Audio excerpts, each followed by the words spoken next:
사람 사이에서 가장 큰 착각은 친하면 무조건 솔직해야 한다는 믿음입니다. 우리는 늘 이렇게 배워왔습니다. 친구는 나를 이해해주는 존재이고 모든 걸 털어놔야 진짜 친구라고 말이죠. 하지만 심리학 교수들은 정반대의 이야기를 합니다. 가까운 친구일수록 오히려 다 보여주지 말아야 한다. 몇 가지는 꼭 숨겨야 한다. 왜일까요? 친구라는 관계는 생각보다 섬세합니다. 너무 솔직한 말 한마디, 무심코 드러낸 속마음 하나가 관계를 멀어지게 만들기도 합니다. 그러니 우정을 오래 지키려면 솔직함이 아니라 지혜가 필요합니다. 오늘은 심리학 교수가 강조하는 5가지 주제를 중심으로 왜 친구에게까지 속여야 하는가, 그 이유를 하나하나 살펴보겠습니다. 사람은 누구나 약점을 가지고 살아갑니다. 경제적인 문제일 수도 있고, 건강의 문제일 수도 있으며, 가족 간의 갈등일 수도 있죠. 그런데 많은 분들이 이런 약점을 친구에게는 솔직하게 다 털어놔야 한다고 생각합니다. 친구한테마저 숨기면 그게 무슨 친구냐 하고 말이죠. 하지만 심리학 교수들의 이야기는 조금 다릅니다. 가까운 사이일수록 오히려 약점은 감춰야 한다는 겁니다. 처음에는 의아할 수 있습니다. 왜냐하면 우리는 친구라는 관계를 서로의 상처를 나누는 것으로 배워왔기 때문입니다. 하지만 생각해 보세요. 내가 힘들 때 털어놓은 말이 시간이 지나서 나를 올가매는 경우가 있지 않으셨나요? 예를 들어, 술자리에서 가볍게 한 푸념이 다른 사람의 입을 거쳐 다시 내 귀에 들어왔을 때, 아, 그 얘기를 왜 했을까 하고 후회했던 경험 말입니다. 심리학에서는 이것을 노출의 역설이라 부릅니다. 가까운 관계라고 해서 내 모든 약점을 드러내면 그 순간은 위로가 될지 몰라도 시간이 지나면 오히려 내게 상처가 될 가능성이 커진다는 거죠.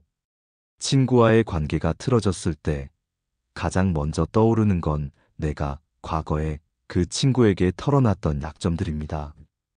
그 순간 내 말이 내 발목을 잡게 됩니다. 물론 그렇다고 해서 친구에게 모든 걸 거짓말하라는 뜻은 아닙니다. 여기서 말하는 속임은 건강한 가림입니다. 예를 들어 요즘 생활이 힘들다고 해도 굳이 세세한 사정을 다 털어놓기보다는 나도 이것저것 정리하면서 지내고 있어 하고 가볍게 표현하는 거죠. 거짓은 아니지만 내 약점을 그대로 드러내지 않는 지혜입니다. 이런 태도는 나를 지키는 동시에 상대를 지켜주는 효과도 있습니다. 왜냐하면 친구라고 해도 내 문제를 다 짊어질 수는 없기 때문입니다. 오히려 내가 힘든 사정을 과하게 보여주면 상대는 부담을 느끼거나 불필요한 걱정을 할 수 있습니다. 결국 내 마음은 가벼워지지 않고 관계만 더 무거워질 수 있죠. 또 한 가지 이유는 사람은 변한다는 사실입니다. 지금은 나와 친한 친구도 시간이 지나면 멀어질 수 있습니다. 그런데 내가 그 친구에게 했던 속 깊은 이야기와 약점은 관계가 멀어져도 여전히 남아 나를 따라다닙니다. 그래서 현명한 사람은 가까운 친구일수록 약점을 드러내지 않고 지혜롭게 속입니다. 생각해보면 약점을 감춘다는 건 단순히 숨긴다는 의미가 아닙니다. 오히려 내 삶의 주도권을 내가 갖는다는 뜻입니다. 상대가 묻는다고 해서 무조건 다 말하는 게 솔직함은 아닙니다. 진짜 솔직함은 내 상황을 스스로 선택해서 보여주는 것입니다. 여러분은 어떠신가요? 혹시 친구에게 너무 많은 걸 보여주었다가 후회한 적은 없으신가요? 가까운 사람이라 더 믿었는데 그 약점이 언젠가 내 마음을 더 힘들게 만들었던 순간이 있었을 겁니다. 그 경험이 있다면 이제는 이렇게 마음속으로 다짐해 보셨으면 합니다. 내 약점은 내 것이고 필요할 때만 보여준다. 이 다짐 하나가 여러분의 인간관계를 훨씬 더 편안하고 단단하게 지켜줄 겁니다. 앞에서 우리는 친구 앞에서 약점을 다 보여주지 말라는 이야기를 나눴습니다. 약점을 내어주면 순간은 위로받을 수 있지만 관계가 달라질 때는 그 약점이 내 발목을 잡을 수 있기 때문이었죠. 그런데 반대로 약점이 아니라 내가 잘 되고 있는 부분, 성취한 것들을 너무 솔직하게 드러내는 것도 문제를 만들 수 있습니다. 즉, 약점을 드러내도 힘들고 강점을 있는 그대로 말해도 관계가 흔들릴 수 있다는 거예요. 이 두 가지는 얼핏 반대처럼 보이지만 사실 뿌리는 같습니다. 모두 친구 마음에 불편한 감정을 만들 수 있다는 점이죠. 한쪽은 나를 안쓰럽게 만들고 다른 한쪽은 나를 질투하게 만듭니다. 그래서 심리학 교수들은 친구 앞에서는 내 약점뿐 아니라 나의 성공이나 여유도 다 드러내지 않는 게 좋다고 말합니다. 여러분은 이런 경험 없으셨나요? 친구와의 대화에서 나는 그냥 사실을 말했을 뿐인데 상대가 갑자기 말수가 줄고 표정이 굳어지는 순간 말입니다. 예를 들어 친구가 요즘 생활이 빠듯해서 힘들다고 했을 때 나도 모르게 나는 연금이랑 적금 덕분에 여유가 있어라고 대답한 경우, 나는 자랑할 생각도 없었는데 듣는 쪽에서는 자신과 비교하면서 마음이 무거워지는 겁니다. 이걸 심리학에서는 친밀한 질투라고 부릅니다. 멀리 있는 사람의 성공은 그냥 부럽다 하고 끝나지만 가까운 친구의 성공은 나와 직접 비교되기에 훨씬 더 크게 다가옵니다. 멀리 있는 연예인의 좋은 집은 그냥 TV 속 이야기지만 내 옆 친구의 새 집은 내 현실을 비추는 거울처럼 느껴지죠. 그래서 지혜로운 사람은 솔직함 속에 작은 배려를 담습니다. 내가 잘된 이야기를 할 때도 그대로 다 말하기보다 조금은 줄이고 가볍게 표현하는 거죠. 예를 들어 요즘 어떻게 지내? 라는 질문에 사실은 여행도 다녀오고 여유롭게 지내지만 그대로 말하지 않고 그냥 다들 그렇듯 살아가고 있어라고 답하는 겁니다. 거짓은 아니지만 상대가 비교심을 느끼지 않게 해주는 배려입니다. 이건 나를 낮추는 게 아니라 관계를 지키는 지혜입니다. 친구와의 만남은 내가 잘났다는 걸 확인하는 자리가 아니라 서로 마음을 편하게 해주는 자리이기 때문이죠. 혹시 여러분도 떠올리실 겁니다. 친구의 말을 듣고 괜히 비교하다가 집에 돌아와서 마음이 괜히 무거웠던 날들 말입니다. 또 반대로 내가 했던 한마디 때문에 친구가 살짝 마음이 다치는 걸 느꼈던 순간도 있었을 겁니다. 그렇다면 이제는 이렇게 다짐해 보시면 좋겠습니다. 친구와의 대화에서는 내 성취와 여유는 조금 줄여서 말하자. 이 다짐 하나로도 관계는 훨씬 더 부드럽고 오래 갈 수 있습니다. 앞에서 우리는 친구와의 관계에서 약점도 조심해야 하고 성취도 조심해야 한다는 이야기를 나눴습니다. 결국 핵심은 상대 마음을 불편하게 만들 수 있는 건 가려야 한다였죠. 그렇다면 또 한 가지 우리가 자주 간과하는 부분이 있습니다. 바로 내 감정입니다. 사람은 누구나 기쁘고 화나고 서운한 순간을 그대로 표현하고 싶어 합니다. 특히 친구 앞에서는 더 그렇습니다. 친구한테마저 숨기면 내가 얼마나 답답하겠나 하고 생각하지요. 하지만 심리학 교수들은 이렇게 말합니다. 친구라고 해도 감정을 있는 그대로 쏟아내는 건 위험하다. 왜냐하면 감정은 순간적이고 불안정하기 때문입니다. 내가 지금 느끼는 감정이 절대적인 진실은 아닙니다. 그런데 그걸 바로 드러내버리면 상대는 방어적으로 변하거나 오히려 상처를 입습니다. 예를 들어 친구가 무심코 던진 한마디가 내 마음을 건드렸습니다. 그 순간 화가 치밀어 올라 너는 왜 늘 그런 식이야? 하고 말해버리면 대화는 곧장 싸움으로 번집니다. 내가 서운했던 마음을 표현하고 싶었을 뿐인데 상대는 공격받았다고 느끼게 되지요. 결국 감정을 있는 그대로 드러낸 건 관계를 지키는 게 아니라 망가뜨리는 결과가 됩니다. 반대로 내가 너무 기쁠 때도 조심해야 합니다. 예를 들어 오랜만에 좋은 일이 있어서 신나게 얘기했는데 친구가 요즘 어려운 상황이라면 어떨까요? 나는 그저 기쁨을 나누고 싶었을 뿐인데 친구는 자기와 비교하며 더 더 외로워질 수 있습니다. 나는 왜 이렇게 안 풀리지 않은 생각이 들면서 대화의 균형이 무너지는 거죠. 그래서 지혜로운 사람은 감정을 다듬어서 표현합니다. 화가 났을 때는 그대로 쏟아내지 않고 방금 그 말이 조금 서운했어 하고 말합니다. 기쁠 때도 나한테도 오랜만에 좋은 일이 있었어. 내 얘기도 궁금하다 하고 덧붙입니다. 이건 감정을 숨기는 게 아니라 상대와 나를 함께 지키는 배려의 기술입니다. 심리학에서는 이런 태도를 감정 조절의 사회적 지능이라고 부릅니다. 즉, 사회적 관계에서는 날 것 그대로의 감정보다 다듬어진 감정이 훨씬 더 효과적이라는 거죠. 날 것 그대로는 날카롭고 거칠지만 다듬어진 감정은 보석처럼 빛나며 상대의 마음에 오래 남습니다. 여러분은 어떠신가요? 혹시 너무 솔직하게 화를 냈다가 관계가 틀어져 후회한 적은 없으신가요? 혹은 내 기쁨을 한껏 표현했는데 오히려 상대가 멀어지는 느낌을 받은 적은 없으셨나요? 그렇다면 이제는 이렇게 마음속으로 다짐해 보셨으면 합니다. 내 감정은 내 것이지만 상대에게 보여줄 땐 꼭 다듬어서 보여주자. 철학자 한 사람은 이렇게 말했습니다.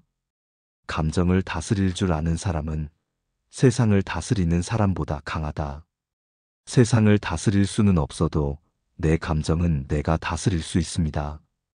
그리고 그 감정을 현명하게 다스릴 때 친구와의 관계는 더 단단하고 오래갑니다. 결국 진실한 감정이란 있는 그대로 내뱉는 게 아니라 상대와 함께 나눌 수 있도록 다듬어 전하는 것입니다. 이 작은 지혜가 우정을 더 깊고 오래가게 하는 비밀입니다. 우리가 친구와 대화하다 보면 자주 부딪히는 주제가 있습니다. 바로 가치관과 인생관이에요. 돈을 어떻게 써야 하는지, 자식을 어떻게 키워야 하는지, 나이 들어서는 어떤 삶을 살아야 하는지, 이런 문제는 누구나 자기만의 철학을 가지고 있습니다. 그런데 문제는 내 생각이 아무리 옳다고 믿어도 친구와는 다를 수 있다는 겁니다. 내가 노후에는 자식에게 의지하지 말고 내 힘으로 살아야 한다고 말했을 때 친구는 그래도 부모라면 자식에게 기대는 게 당연하지라고 생각할 수 있습니다. 처음엔 가벼운 의견 차이처럼 보이지만 점점 대화가 길어지면 네가 틀렸다, 내가 맞다로 변해버립니다. 결국 서로의 자존심이 걸린 싸움이 되고 관계는 서서히 금이 가죠. 심리학 교수들은 이렇게 말합니다. 친구 사이에서도 가치관은 끝까지 주장하지 말고 때로는 속여야 한다. 여기서 속이라는 건 거짓을 꾸며내라는 게 아닙니다. 내 생각을 모두 내어놓지 않고 필요할 땐 가볍게 덮거나 중립적으로 표현하라는 뜻입니다. 예를 들어 친구가 정치 이야기나 사회 문제에 대해 열정적으로 말할 때 나와 생각이 다르더라도 굳이 정면으로 맞설 필요는 없습니다. 그런 부분도 있지 하고 받아주면 됩니다. 내 철학을 끝까지 주장하지 않고 살짝 속이는 것, 그게 오히려 관계를 지키는 현명한 방법입니다. 왜냐하면 친구 관계는 옳고 그름을 가려내는 장이 아니라 함께 마음을 나누는 공간이기 때문입니다. 내가 옳음을 증명하는 순간 대화는 대결이 됩니다. 하지만 내 생각을 조금 숨기고 상대의 말을 인정해주는 순간 대화는 이해와 존중으로 이어집니다. 혹시 이런 경험 있으신가요? 친구와 대화하다가 정치 이야기, 돈 이야기, 자식 이야기로 번지면서 괜히 불편해진 적 말입니다. 처음에는 그냥 가벼운 대화였는데 어느새 목소리가 커지고 얼굴이 굳어버리죠. 그때 돌아보면 이런 생각이 듭니다. 굳이 내 생각을 다 말할 필요는 없었는데. 철학자 소크라테스는 이렇게 말했습니다. 네가 옳다고 말하는 순간 너는 대화가 아니라 싸움을 시작한다. 이 말은 친구 관계에 그대로 적용됩니다. 우리가 내 철학을 끝까지 밀어붙이는 순간 우정은 경쟁으로 바뀌어 버립니다. 그러니 현명한 사람은 친구와 이야기할 때 이렇게 다짐합니다. 내 가치관은 내 마음속에 두되 다 드러내지는 않는다. 여러분은 어떠신가요? 혹시 너무 솔직하게 내 생각을 말하다가 관계가 멀어진 적은 없으셨나요? 그 경험이 있다면 이제는 조금 다르게 해보시는 겁니다.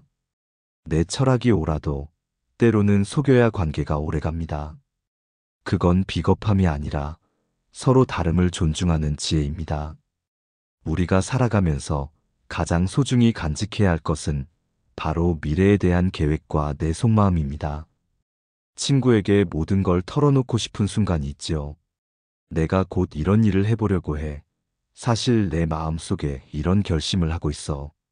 말하고 나면 마음이 시원해질 것 같지만 심리학 교수들은 오히려 이렇게 경고합니다. 가장 중요한 계획과 속마음은 친구에게도 끝까지 다 드러내지 말라. 왜 그럴까요? 그 이유는 우리의 계획이 아직 뿌리 내리지 않은 씨앗과 같기 때문입니다. 씨앗은 땅 속에 묻혀 조용히 햇빛과 물을 받아야 싹을 틔우는데 아직 여물지 않은 상태에서 밖으로 꺼내면 바람에 날아가 버립니다. 우리의 미래 계획도 마찬가지입니다. 아직 단단히 자리 잡지 않았을 때 꺼내 보이면 누군가의 말 한마디, 시선 하나에도 쉽게 흔들리고 꺾일 수 있습니다. 예를 들어보겠습니다. 한 분이 은퇴 후 작은 가게를 열어볼 계획을 세우고 있었습니다. 설레는 마음으로 친구에게 이야기했지요. 그런데 돌아온 대답은 지금 세상의 장사에서 성공하는 사람 없어. 힘만 들지 마. 이 말은 현실적인 조언처럼 보이지만 사실은 그 사람의 의욕을 꺾어버렸습니다. 결국 시작도 하기 전에 포기하게 되었지요. 또 다른 경우도 있습니다. 내가 속으로는 이번에는 정말 관계를 정리해야겠다 하고 다짐했는데 그 이야기를 친구에게 털어놨습니다. 시간이 흐른 후 그 친구가 이렇게 말합니다. 네가 그때 그런 말 했잖아. 이미 내 마음은 변했는데 과거에 털어놓은 속마음이 족쇄가 되어 나를 붙잡아 버리는 겁니다. 그래서 심리학에서는 이렇게 말합니다. 내 속 깊은 계획과 결심은 침묵 속에서 키워야 한다. 침묵은 비밀이 아니라 보호막입니다. 아직 약한 새싹을 외부로부터 지켜주는 온실 같은 역할을 합니다. 물론 때로는 속마음을 나누는 게 위로가 되기도 합니다. 하지만 그 위로가 일시적일 뿐, 내 계획을 끝까지 지켜줄 힘은 결국 나 자신에게서만 나옵니다. 친구의 말은 조언일 수는 있어도 내 삶을 대신 책임져 주지는 못하니까요. 여러분은 어떠신가요? 혹시 좋은 계획이 있었는데 너무 일찍 말하는 바람에 힘을 잃고 끝나버린 적은 없으셨나요? 또는 속마음을 드러냈다가 오히려 그 말이 꼬리를 물고 따라와 나를 힘들게 한 적은 없으셨나요? 그렇다면 이제는 이렇게 다짐해 보시길 권합니다. 내 속마음과 미래 계획은 내가 지킨다. 아직은 보여주지 않는다. 철학자 니체는 이런 말을 남겼습니다. 가장 강한 사람은 자기 침묵을 지킬 줄 아는 사람이다. 내 계획과 속마음을 침묵 속에 두는 것은 비겁함이 아니라 스스로를 단단히 지켜내는 힘입니다. 결국 친구에게 속여야 할 마지막 5번째 이유는 이것입니다. 내 미래와 속마음은 침묵 속에서 자라야 하기에 함부로 드러내지 않는다. 오늘 우리는 심리학 교수가 강조한 친구와의 관계에서 꼭 속여야 하는 5가지 이유를 함께 살펴봤습니다. 첫째, 약점은 보여주지 말라 했습니다. 순간은 위로가 되더라도 언젠가 무기가 될 수 있기에 스스로를 지키는 것이 필요했지요. 둘째, 비교심을 자극하는 말은 줄여야 했습니다. 내가 가진 성취를 그대로 드러내면 친구는 자신과 비교하며 마음이 불편해질 수 있기 때문입니다. 셋째, 감정은 있는 그대로 내지르지 말고 다듬어서 표현하라 했습니다. 날 것 같은 감정은 상처가 되지만 다듬어진 감정은 관계를 지켜주지요. 넷째, 가치관과 철학은 끝까지 주장하지 말라 했습니다. 내 생각이 아무리 옳아도 상대와 다르면 갈등이 될 뿐 우정은 멀어지게 됩니다. 5째, 가장 중요한 건 미래 계획과 속마음을 함부로 드러내지 말라는 것이었습니다. 씨앗이 땅 속에서 자라듯 내 계획도 침묵 속에서 키워야 하니까요. 정리하자면 친구에게 속인다는 건 거짓이 아니라 관계를 지키는 지혜로운 절제였습니다. 우정은 모든 걸 다 보여줄 때 지켜지는 게 아니라 보여줄 것과 숨길 것을 선택할 때 오히려 더 오래 갑니다. 여러분은 오늘 이야기 중 어떤 부분이 가장 마음에 남으셨나요? 혹시 예전에 너무 솔직해서 후회했던 순간이 떠오르셨나요? 그렇다면 이제는 이렇게 다짐해 보시면 좋겠습니다. 나는 숨길 건 숨기고 속일 건 속이며 더 오래 관계를 지킨다. 오늘도 끝까지 함께 해주신 여러분께 진심으로 감사드립니다. 이 영상이 도움이 되셨다면 소중한 분들께 공유해 주시고 구독과 좋아요로 응원해 주시면 큰 힘이 됩니다. 늘 건강하시고 평안한 하루 되시길 바랍니다.